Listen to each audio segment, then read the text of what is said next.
आप जागते हैं और हवा में ऑक्सीजन की मात्रा में वृद्धि महसूस करते हैं। ऑक्सीजन की वृद्धि के कारण आपकी छाती में दबाव महसूस होता है। आपका दिल सामान्य से अधिक तेजी से धड़कता है। प्रत्येक सांस भारी लगती है। जब आप माचिस जलाते हैं तो लौ असामान्य रूप से बड़ी हो जाती है। यह खतरनाक भी हो सकती है। ऐसा उच्च ऑक्सीजन स्तर के कारण होता है। उच्च ऑक्सीजन स्तर बढ़ी हुई ज्वलनशीलता को दर्शाता है, इसलिए आग लगने का खतरा बढ़ जाता है। सामान्य ऑक्सीजन स्तर 21% होता है। 42% ऑक्सीजन स्तर पर शुरुआती लाभ दिखाई देते हैं। सांस लेने में आसानी एक महत्वपूर्ण लाभ है। ऊर्जा में वृद्धि भी एक शुरुआती लाभ है।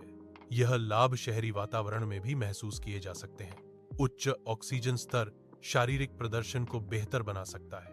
अत्यधिक ऑक्सीजन के कारण फेफड़ों में जलन हो सकती है। यह सांस लेने में दर्द और भारीपन का कारण बन सकता है। ऑक्सीजन विषाक्तता चक्कर आना पैदा कर सकती है। इसके अतिरिक्त यह दृष्टि को धुंधला कर सकता है। ये प्रभाव शरीर पर अत्यधिक ऑक्सीजन के नकारात्मक प्रभावों को दर्शाते हैं। जंगल में आग लगने का एक कारण उच्च ऑक्सीजन का स्तर है। उच्च ऑक्सीजन का स्तर आग को तेजी से फैलने में मदद करता है। एक छोटी सी चिंगारी भी बड़ी आग का कारण बन सकती है। अनियंत्रित आग जंगल को नुकसान पहुंचा सकती है, इसलिए जंगल में आग से बचाव बहुत जरूरी है। जंगल की आग के इतिहास में उच्च ऑक्सीजन स्तर ने आग को और भी विनाशकारी बना दिया है। उच्च ऑक्सीजन स्तर के कारण आग तेजी से फैलती है और उसे नियंत्रित करना मुश्किल हो जाता है। कुछ पिछली जंगल की आग, जहां ऑक्सीजन का स्तर अधिक था, ने व्यापक विनाश किया। ऐसी आग में वनस्पति और वन्य जीवों को भारी नुकसान हुआ, जिससे पारिस्थितिक तंत्र प्रभावित हुआ। उच्च ऑक्सीजन स्तर के कारण जंगल की आग के उदाहरण हमें आग के खतरों के प्रति सतर्क रहने की चेतावनी देते हैं। उच्च ऑक्सीजन का स्तर जानवरों के फेफड़ों और तंत्रिका तंत्र को प्रभावित करता है। यह प्रभाव ऑक्सीजन विषाक्तता के कारण होता है। ऑक्सीजन विषाक्तता से फेफड़ों को नुकसान हो सकता है। गंभीर मामलों में उच्च ऑक्सीजन का स्तर मृत्यु का कारण बन सकता है। उच्च ऑक्सीजन स्तर के तहत कीड़ों और छोटे जीवों का आकार बढ़ जाता है। ऑक्सीजन का उच्च स्तर कीड़ों के श्वसन तंत्र को अधिक कुशलता से काम करने की अनुमति देता है। यह उन्हें तेजी से बढ़ने और बड़े आकार तक पहुंचने में सक्षम बनाता है। उदाहरण के लिए, तिलछट्टे कुत्तों के आकार के हो सकते हैं और मकड़ियां मनुष्यों के आकार की हो सकती हैं।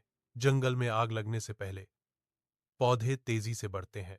यह विकास जंगल के पारिस्थितिक तंत्र का एक महत्वपूर्ण हिस्सा है, लेकिन जंगल की आग इस तेजी से विकास को अचानक रोक देती है। आग पूरे पारिस्थितिक तंत्र को नष्ट कर देती है। पौधे, जानवर और सूक्ष्मजीव सभी आग से प्रभावित होते हैं। यह विनाश जंगल के स्वास्थ्य और स्थिरता को खतरे में डालता है। शहरों में छोटी सी चिंगारी भी बड़ी आग का कारण बन सकती है। आग लगने से जीवन मुश्किल हो सकता है। आग से डरना जरूरी है। आग से बचने के लिए सावधानी बरतनी चाहिए। सुरक्षा के नियमों का पालन करना चाहिए। उच्च ऑक्सीजन स्तर सांस लेने में दर्द का कारण बन सकता है।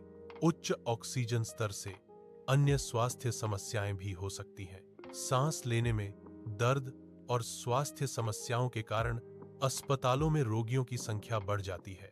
अस्पतालों में रोगियों की संख्या में वृद्धि स्वास्थ्य सेवा प्रणाली पर दबाव डालती है। वैज्ञानिक इस बदलाव को रोकने के लिए उपाय खोजने का प्रयास कर रहे हैं।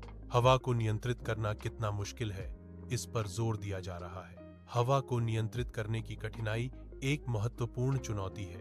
वैज्ञानिकों का मुख्य उद्देश्य इस चुनौती का समाधान ढूंढना है। इस बदलाव को रोकने के लिए तत्काल उपायों की आवश्यकता है। अनुसंधान केंद्र इस दिशा में सक्रिय रूप से काम कर रहा है। कारखानों को बंद करने से आर्थिक गतिविधियों में कमी आती है। हवाई यात्रा को जोखिम भरा दिखाने से पर्यटन और व्यापार पर असर पड़ता है। आर्थिक और सामाजिक प्रभाव एक दूसरे से जुड़े हुए हैं। इन प्रभावों को कम करने के लिए उचित उपायों की आवश्यकता है। बड़े शहरों में जीवन कई कठिनाइयों से भरा होता है। इन कठिनाइयों में से एक है ऑक्सीजन के स्तर का गिरना। ऑक्सीजन के स्तर को नियंत्रित करने के लिए भूमिगत शहरों का निर्माण एक समाधान हो सकता है। भूमिगत शहर शहरी जीवन की कुछ चुनौतियों का समाधान कर सकते हैं। भूमिगत शहरों का निर्माण नियंत्रित ऑक्सीजन स्तर के साथ एक समाधान है। यह एक विचार है जो कुछ विशिष्ट परिस्थितियों में उपयोगी हो सकता है। भूमिगत शहरों का निर्माण सभी के लिए संभव नहीं है। भूमिगत शहरों का निर्माण एक जटिल प्रक्रिया है। भूमिगत शहरों का निर्माण एक महंगा प्रक्रिया है। भूमिगत शहरों का निर्माण एक लंबी प्रक्रिया है। एक तबाह परिदृश्य दिखाएं। पृथ्वी अब वैसी नहीं है जैसी हम जानते थे। यह परिदृश्य पृथ्वी की नाजुक स्थिति को दर्शाता है। यह जीवन को बनाए रखने वाले नाजुक संतुलन के महत्व पर जोर देता है। यह एक चेतावनी है कि हमें अपने ग्रह की रक्षा करनी चाहिए।